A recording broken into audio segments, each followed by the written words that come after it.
You guys like my do-rag? It's a little summery around here in Cinnaminster, New Jersey. I'm finishing up the Acura. Somebody had a question about the oil pan repair. How do you know the threads came out? The oil was still draining out of the pan while I was cutting new threads. So the oil will move any debris on its way out. And if you see anything else in there, fish it out, run some oil through the pan, you're good to go.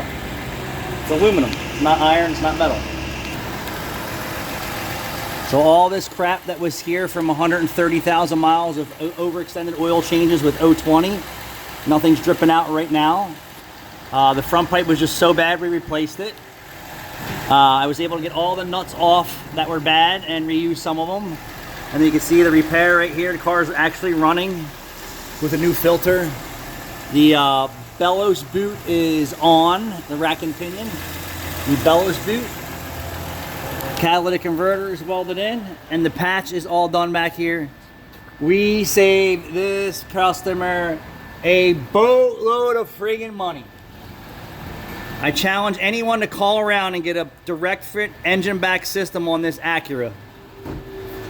And if it's less than $3,000, Jude will come and give you a kiss. Rotted out here, rotted out here, rotted out here, rotted out there. The only thing we had to do was replace the front pipe, put a universal cat in the patch. Years and years of use still left in this system. Oil pan saved them tons of money. If they screw up a time cert, I can't help stupid. I can't fix stupid either. So I need to just leak check my work here, which I'm going to do on camera. Boom.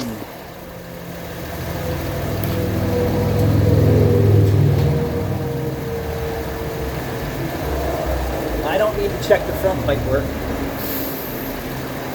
Anytime I'm welding, I like to just check my work.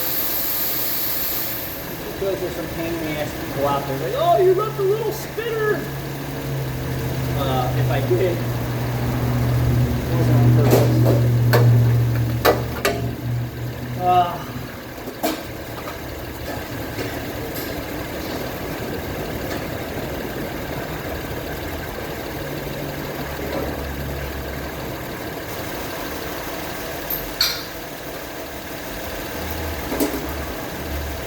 If you want to save money on auto repair and maintenance, auto repairs and maintenance, come here. There's things we do here that most shops don't know how to do, aren't willing to do, and won't offer that to you as an option.